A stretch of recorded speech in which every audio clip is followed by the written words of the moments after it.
Oke, terima kasih kesempatannya. Perkenalkan, nama saya Leonardo Suardi Syukur dari Prodi Sejarah NIM 18872011012. Pada kesempatan ini, saya akan mempresentasikan atau menjelaskan bagaimana perkembangan ekonomi Indonesia itu dari masa ke masa. Seperti yang kita ketahui itu, bagaimana pertumbuhan ekonomi bisa dibilang sebagai indikator berhasil atau tidaknya suatu pemerintah dalam menjalankannya.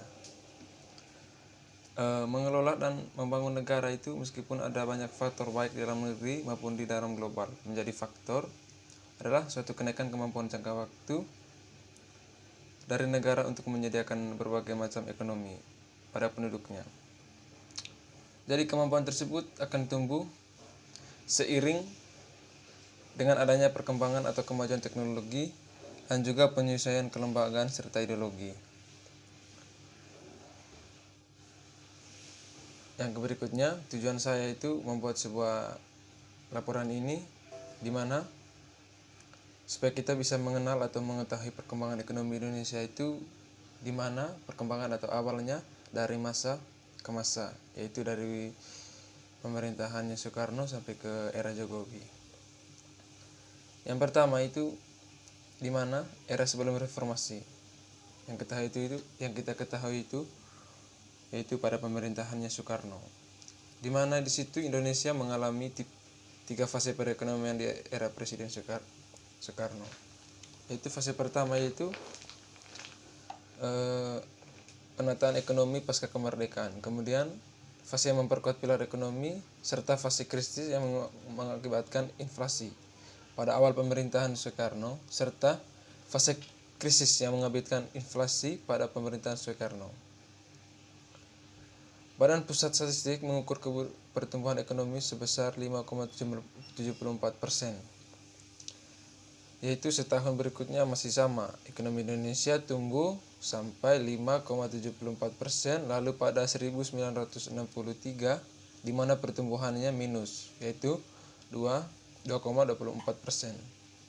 Angka minus pertumbuhan ekonomi tersebut dipicu biaya politik yang tinggi. Akibatnya anggaran pendapatan dan belanja negara APBN definisi minus yaitu 1.565,6 miliar.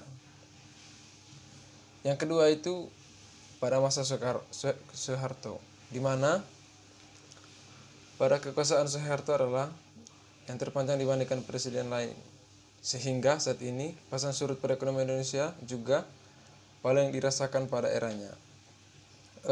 Ia menjadi presiden di saat perekonomian Indonesia itu tak dalam kondisi baik. Sekitar pada tahun 1967 ia mengeluarkan Undang-Undang Nomor 1 Tahun 1967 tentang penanaman modal asing, yaitu undang-undang ini membuka lebar pintu bagi investor asing untuk menanamkan modal di Indonesia. Tahun berikutnya Soeharto membuat rencana pembangunan 5 tahun yang mendorong swasembada. Program ini mendongkrak pertumbuhan ekonomi Indonesia hingga 10,92% pada tahun 1970.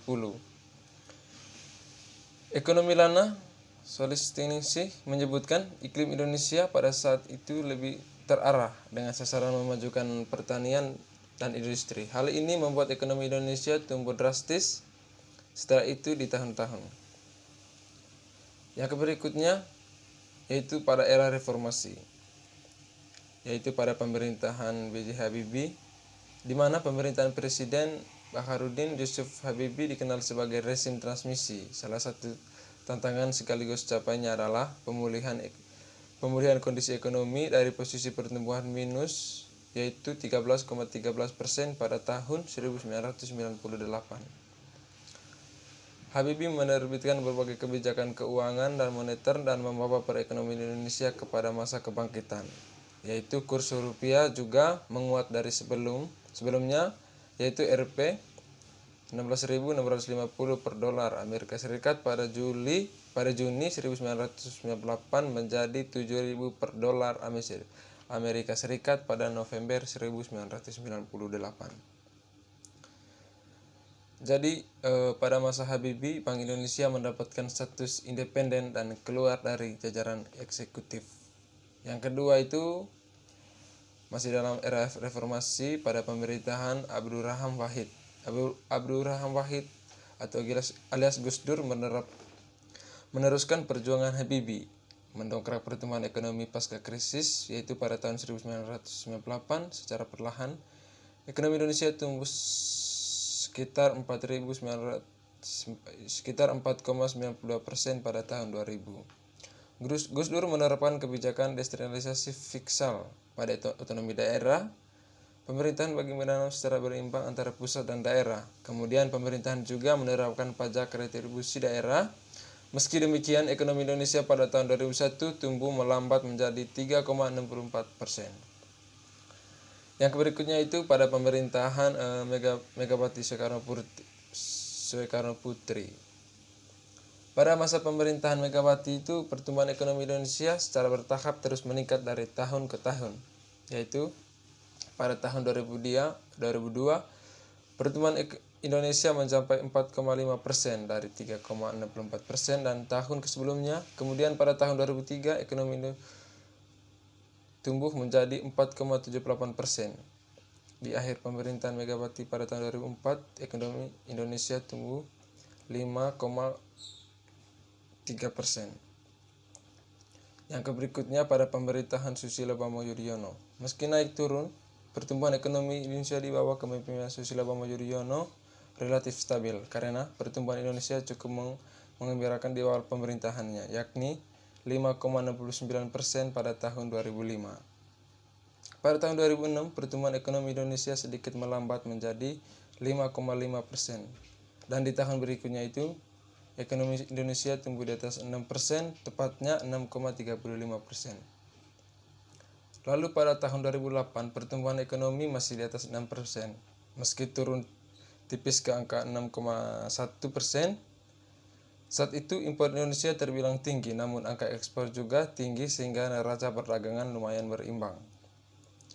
Pada tahun 2009, di akhir periode pertama sekaligus awal periode kedua kepemimpinan Susilo Bambang Yudhoyono, ekonomi Indonesia tumbuh melambat di angka 4,63%. Perlambatannya tersebut merupakan dampak krisis finansial global yang tak hanya dirasakan Indonesia tetapi juga ke negara lain. Pada tahun itu, Bank Sentral Amerika Serikat menaikkan suku bunga yang membuat harga komoditas global naik.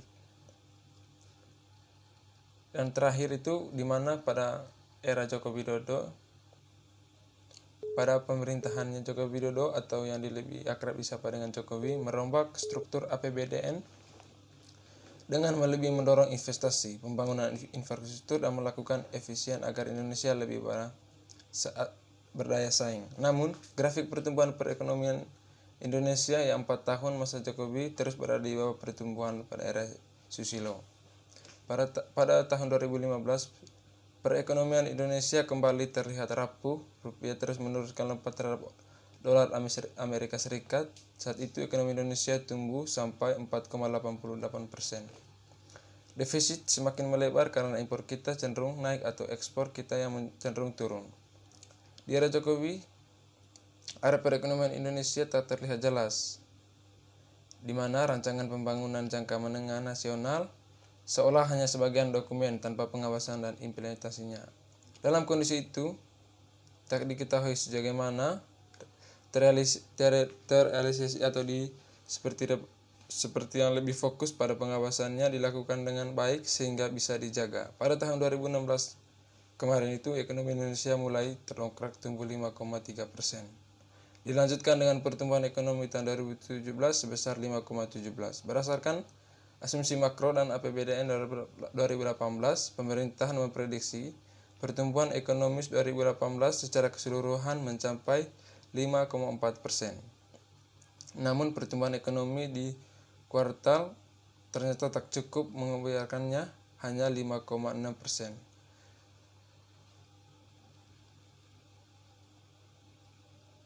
Jadi kesimpulannya itu terkait naik turunnya pertumbuhan ekonomi, pemerintahan Joko Widodo Yusuf Kala yang saat ini adalah rezim yang sedang berkuasa juga melakukan berbagai upaya untuk mendongkrak laju pertumbuhan Indonesia. Dalam sejumlah kesempatan, Presiden Joko Widodo berulang kali menyampaikan bahwa kunci pertumbuhan ekonomi adalah pemerataan kesejahteraan. Oleh karena itu, ia ingin memperluaskan jangkauan untuk pertumbuhan di kawasan timur Indonesia, kawasan perbatasan dan daerah-daerah lain yang masih tertinggal. Selain itu, target pertumbuhan ekonomi diharapkan bisa dicapai dengan memperkuat usaha-usaha mikro. Usaha mikro yaitu usaha kecil seperti koperasi. Pemerintah juga berupaya menekankan ketimpangan antara daerah serta memperkecilkan kesenjangan antara kelompok pendapat. Jadi sekian dari saya akhiri. Terima kasih.